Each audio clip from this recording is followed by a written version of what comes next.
सभी पत्रकार बंधुओं को नमस्कार। आरपी सिंह जी को भी नमस्कार, धन्यवाद।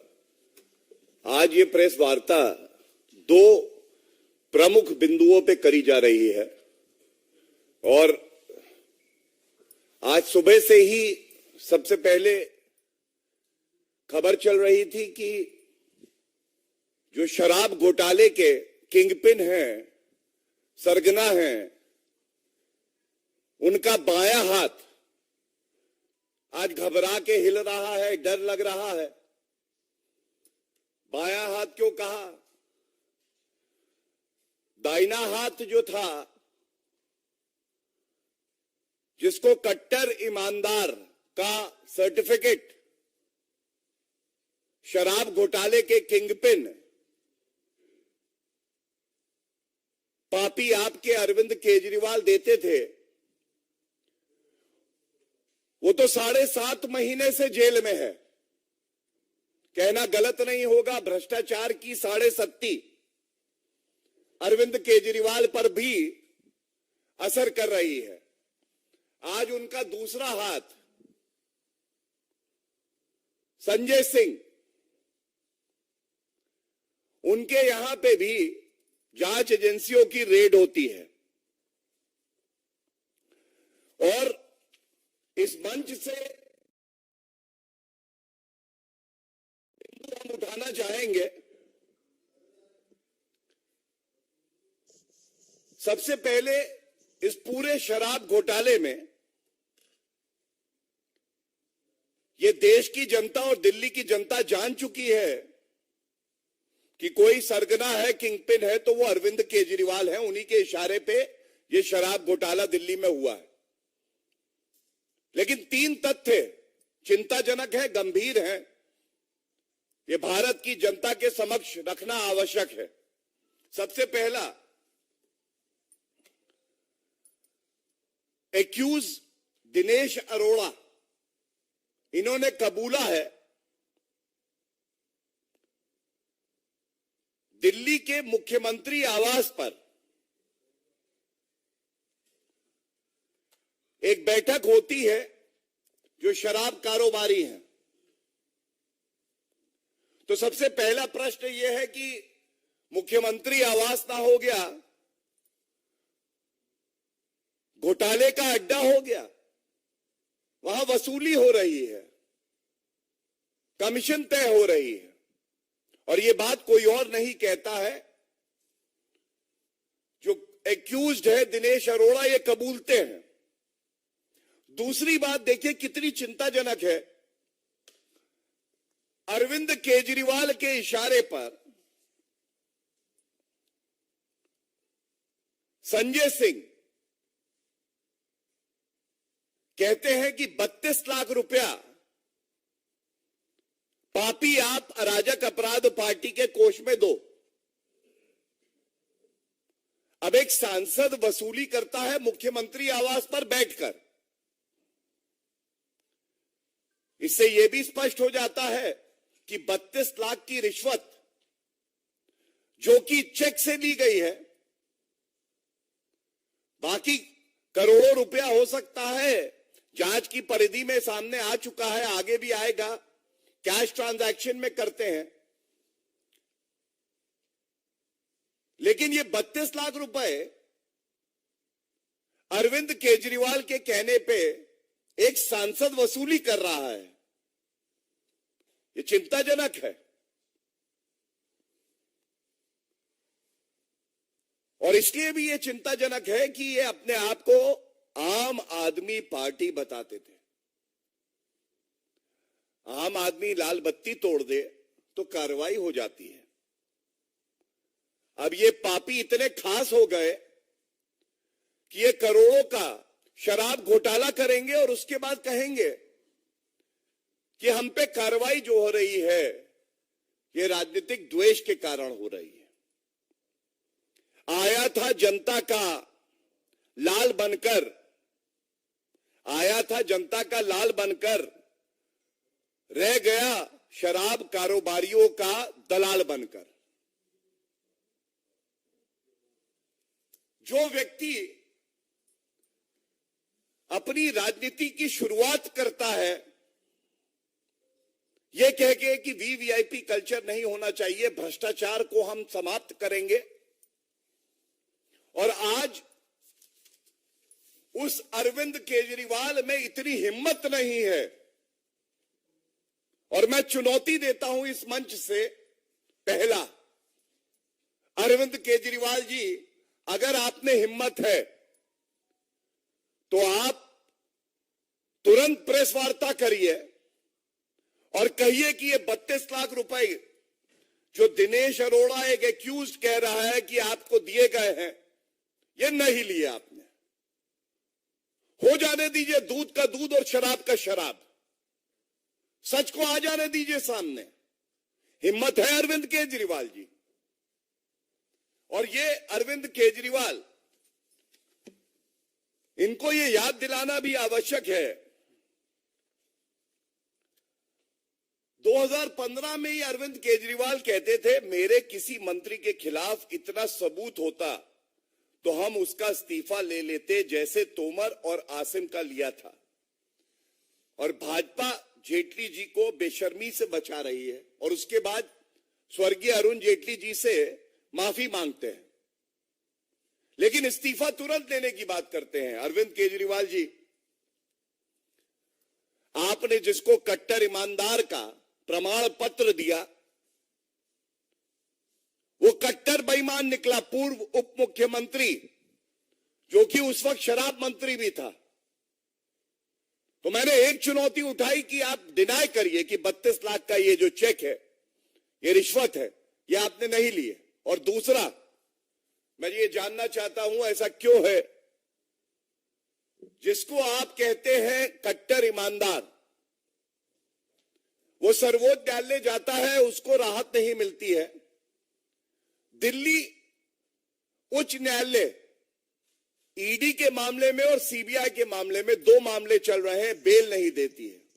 और 7.5 महीने से वो कट्टर बेईमान मनीष सिसोदिया जेल की सलाखों के पीछे है। तो इसलिए मैं कहना चाहूंगा, दाहिना हाथ बायां हाथ दोनों लिप्त हैं इस भ्रष्टाचार में, लेकिन ये 10 सर वाला भ्रष्टाचारी रावण कौन है? ये तो अरविंद केजरीवाल की ही सोच है जो मजबूर करती है अपने सांसदों को, मंत्रियों को, भ्रष्टाचार करो और मेरी तिजोरी भर दो। तो हम हमेशा कहते हैं जैसे जैसे जुड़ रही है कड़ी, जैसे जैसे जुड़ रही है कड़ी, अरविंद केजरीवाल के पास आ रही है हथकड़ी। और यह भी सच है कि अरविंद केजरीवाल घबराए हैं, वो डरे हुए हैं। जांच एजेंसियों के नाम से वो थर-थर कांपते हैं कि मुझे बचा लो। लेकिन कान खोलकर सुन लीजिए अरविंद केजरीवाल जी, आपका ये मानना है आप बड़े खास हैं, पाप करेंगे, भ्रष्टाचार करेंगे, आप पे कार्रवाई नहीं होगी। और जनता का मानना, जांच एजेंसियों का मानना यह है कि कानून से ऊपर कोई नहीं है। कानून के दायरे में कार्य हो रहा है, कानून अपना काम कर रहा है और न्यायालय जो कदम कानून की जांच एजेंसियां उठाती हैं उसमें हस्तक्षेप नहीं कर रहा। यह दर्शाता है कि प्रथम दृष्टया पापी आपके नेताओं के खिलाफ सबूत भी है, साक्ष्य भी है, प्रमाण भी है। और जो शराब घोटाले का किंगपिन है, इसको कोई बचा नहीं सकता है। हमें ये यकीन है जांच एजेंसियां अपना काम करेंगी और कानून से ऊपर कोई नहीं है, चाहे वो बड़े संवैधानिक पद पर भी बैठा हो, उसके खिलाफ भी कार्रवाई होगी। अब इस बिंदु पे जो बातें हमें रखनी थी वो मैंने आपके समक्ष रखी।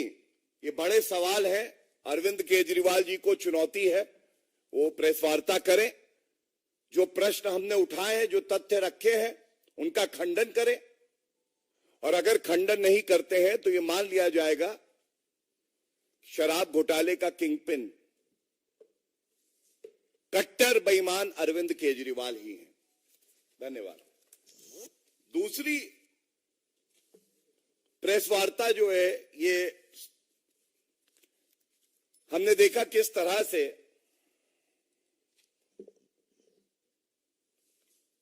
पत्रकारिता का चोगा ओढ़कर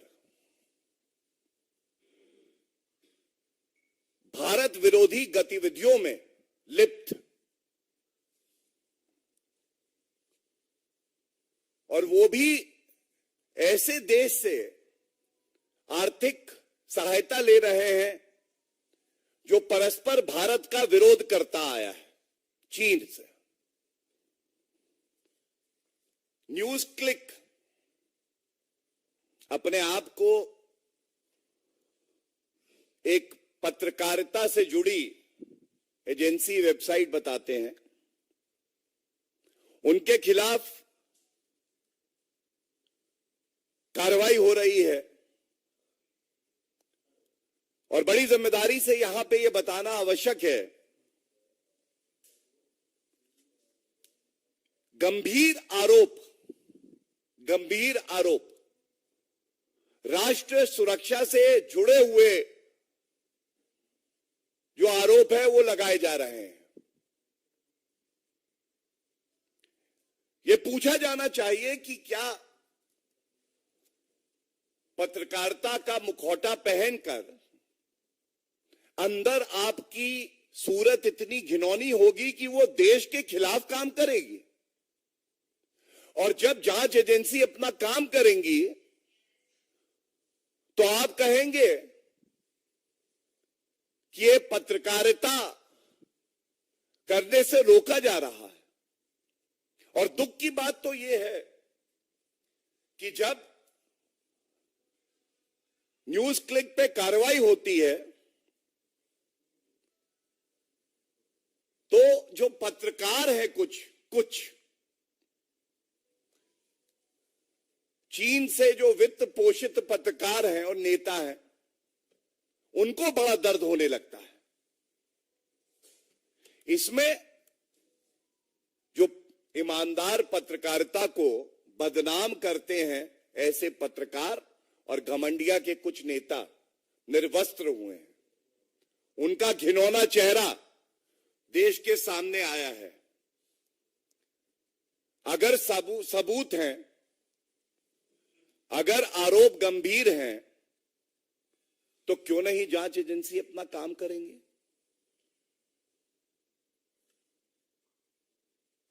अगर कोई विदेशी शक्ति भारत को कमजोर करने के लिए फंडिंग करती है और उस पर ठोस कार्रवाई जांच एजेंसी करती है, तो घमंडिया के नेताओं को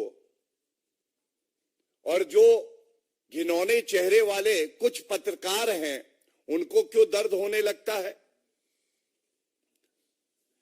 इनकी आस्था न्यायालय में नहीं है, क्योंकि आज की खबर है कि दिल्ली के कोर्ट ने जो फाउंडिंग एडिटर है न्यूज क्लिक के, मिस्टर प्रबीर पुरकयास्था, 7 दिन की इनको पुलिस कस्टडी में भेजा है। 7 दिन की पुलिस कस्टडी में। तो जो ये हो हल्ला कल से मचाया जा रहा था,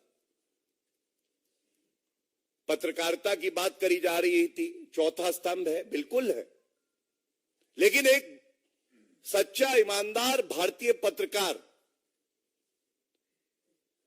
एक विरोधी देश से फंडिंग नहीं लेगा, वो भारत को दीमक की तरह खाएगा नहीं। और इसीलिए बिल्कुल स्पष्ट ये यहां से बताना चाहते हैं कि पहला पुख्ता सबूत है जो खबर आ रही है, इसीलिए मनी लॉन्ड्रिंग का और यूएपीए का मामला दर्ज किया गया है। और जो पत्रकार और नेता भारत विरोधी गतिविधियों में लिप्त पाए जाएंगे, जिनकी सोच चीनी और असली चेहरा पाकिस्तानी होगा, वो ये ना सोचे कि उन्हें बख्शा जाएगा। आज भारत की जनता ये उम्मीद करती है आदरणीय श्री नरेंद्र मोदी जी की सरकार से कि कोई भी व्यक्ति अगर भारत विरोधी गतिविधियों में लिप्त है तो उसके खिलाफ सख्त से सख्त कार्रवाई होनी चाहिए। और ये जो 303 सीटें भारतीय जनता पार्टी को जनता ने दी, जो आशीर्वाद दिया, ये इसीलिए दिया था क्योंकि जनता को विश्वास था आदरणीय प्रधानमंत्री श्री नरेंद्र मोदी जी, जो टुकड़े टुकड़े गैंग के सदस्य हैं, उनको बख्शेंगे नहीं। कानून के तहत सख्त से सख्त कार्रवाई होगी। और इसी कड़ी में मैं आपको बता दूं, न्यायालय में, कानून में, संविधान में, चाहे वो घमंडिया कांग्रेस हो, चाहे और लोग हों जैसे संजीव भट्ट, तीस्ता सीतलवत, ये लोग सोचते हैं ये कानून से ऊपर है। मैं बताना चाहूंगा कि सर्वोच्च न्यायालय का अभी फैसला आया, संजीव भट्ट बेबुनियाद आरोप सरकार पे लगाते हैं, उनकी 3 याचिकाओं को खारिज किया गया और 3 लाख रुपए की कॉस्ट लगाई गई। 3 उनकी याचिकाओं को खारिज किया गया और 3 लाख की कॉस्ट लगाई गई। क्या कोई घमंडिया का नेता इस पे टिप्पणी देगा? और ये वो कांग्रेस पार्टी हो, टीएमसी हो, समाजवादी पार्टी हो, पापी आप हो, कुछ दिन पहले लोकतंत्र का, अभिव्यक्ति की आजादी का गला खुद घोट रहे थे 14 वरिष्ठ पत्रकारों को बॉयकॉट किया इन्होंने, केवल इसलिए कि वो पत्रकार अपना काम ईमानदारी से कर रहे थे। आप उनसे सहमत हो या ना हो, आप एक पत्रकार को उसका काम करने से रोक नहीं सकते हैं। देश की जनता ने इस घमंडिया को, इंडी अलायंस को बॉयकॉट कर दिया। ये ईमानदार पत्रकारों को क्या बॉयकॉट करेंगे? और इसीलिए आज सवाल है कि जब न्यूज क्लिक जैसी चीनी फंडेड एजेंसियों पे कार्रवाई होती है तो घमंडिया, राहुल गांधी, प्रमोद तिवारी, तमाम ऐसे नेता हैं जो बाहर आ जाते हैं इनका बचाव करने। तो इतना घबराए हुए क्यों हो? कहना गलत नहीं होगा, थरथर क्यों कांप रहे हो? चीन से कांग्रेस के क्या लिंक है ये हम सब जानते हैं। 2 करोड़ से ज्यादा की रिश्वत लेना, एमओयू करार साइन करना पार्टी टू पार्टी, जो आज तक सार्वजनिक नहीं हुआ। और उसके बाद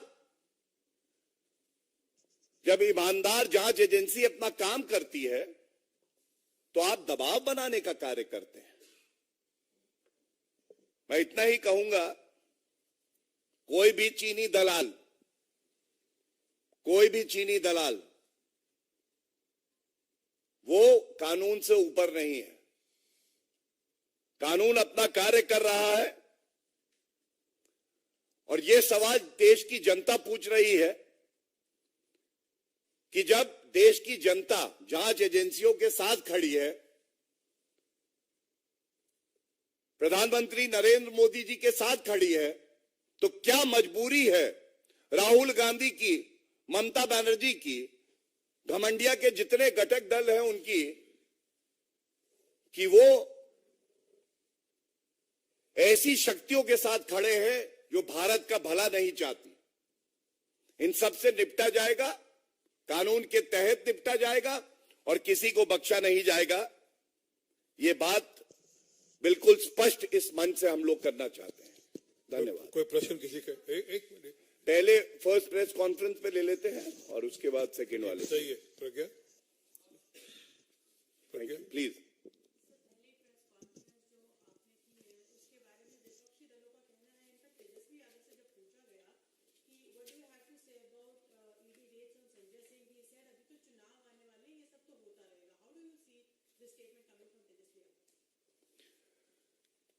देखिए, जिनकी जैसी सोच है, मानसिकता है, वो उसी तरह की बात करते हैं।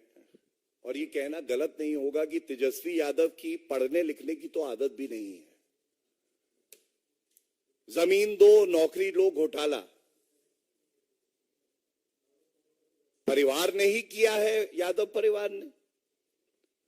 और ईडी सीबीआई अपना कार्य करती है, कानून संगत तरीके से करती है। इस मंच से मैं तेजस्वी यादव को एक तथ्य बता के चुनौती दे देता हूं।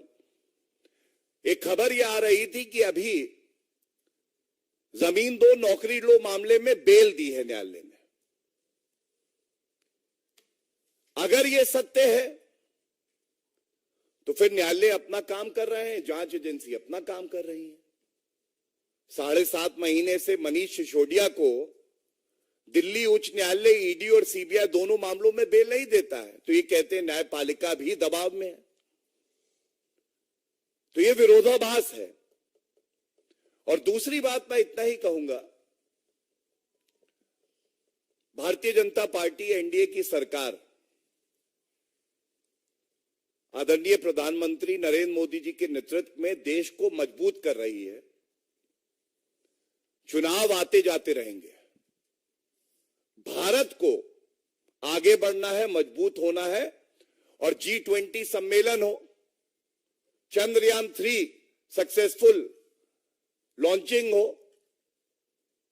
अभी हमने देखा कैसे नारी शक्ति वंदन अधिनियम, ये सब ऐतिहासिक कदम है। तो जांच एजेंसी चुनाव को दिमाग में रख के कोई कार्य नहीं करती है, कानून को मद्देनजर रखते हुए वो अपनी कार्रवाई कर रही है। धन्यवाद।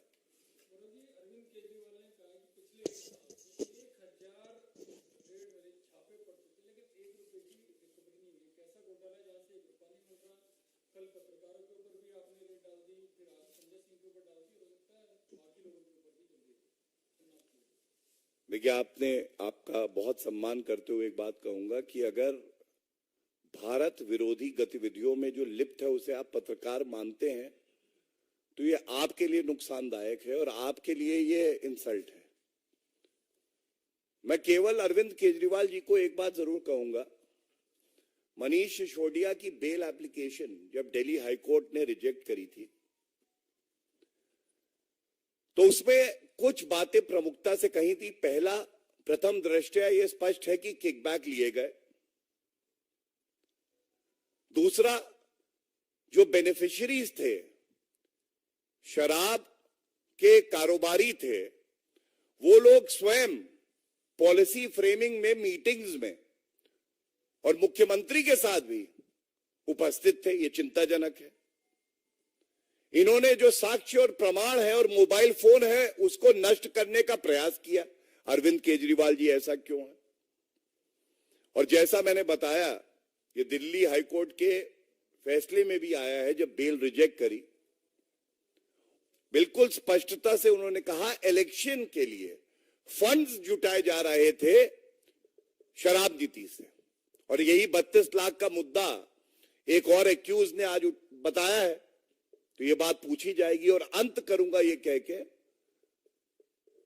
भ्रष्टाचारी अरविंद केजरीवाल की 7.5 की शुरुआत हुई है। 7.5 महीने से मनीष सिसोदिया, जिसको कट्टर ईमानदार बता रहे थे, वो कट्टर पापी निकला और उसकी बेल 7.5 महीने से नहीं हुई है। इस पे अरविंद केजरीवाल जरूर 2 शब्द कहेंगे। और ये जग जाहिर है, ये पूरा शराब घोटाला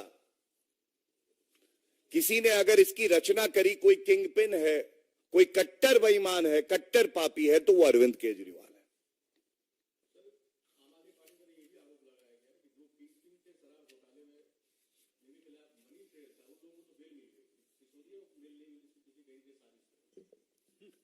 देखिए, इसीलिए मैंने कहा कि कानून की नजरों में सब बराबर होते हैं। और क्योंकि मैं एक वरिष्ठ अधिवक्ता हूं तो आपको बता दूं, किसी भी मामले में जो अभियुक्त होता है उसका रोल क्या है, इस पे निर्भर करता है कि आदेश न्यायालय क्या करेगा। और दिल्ली उच्च न्यायालय तक, सर्वोच्च न्यायालय में उनकी याचिका एक बार निरस्त हो चुकी है, अभी भी लंबित है सर्वोच्च न्यायालय में दोबारा। और दिल्ली उच्च न्यायालय ने ईडी और सीबीआई दोनों मामलों में ये पाया कि जो सारी रचना शराब नीति की करी गई है, ये उस वक्त के उप मुख्यमंत्री मनीष सिसोदिया द्वारा ही की गई है। मैंने सारे आरोप भी आपको बताए और ये हमारा मानना है कि पापी आप में अरविंद केजरीवाल के इशारे पर जनता के रुपयों को लूटा गया और अपनी तिजोरी में भरा गया। और इसीलिए मैं ये उम्मीद जरूर करता हूं कि अरविंद केजरीवाल में इतनी नैतिकता होगी, वो बाहर आके प्रेस करेंगे और सवालों का उत्तर देंगे, लेकिन मुझे ये भी यकीन है कि वो करेंगे नहीं, क्योंकि वो थर थर कांप रहे हैं। उनको पता है उन्होंने कानून तोड़ा है, वो भ्रष्टाचारी है।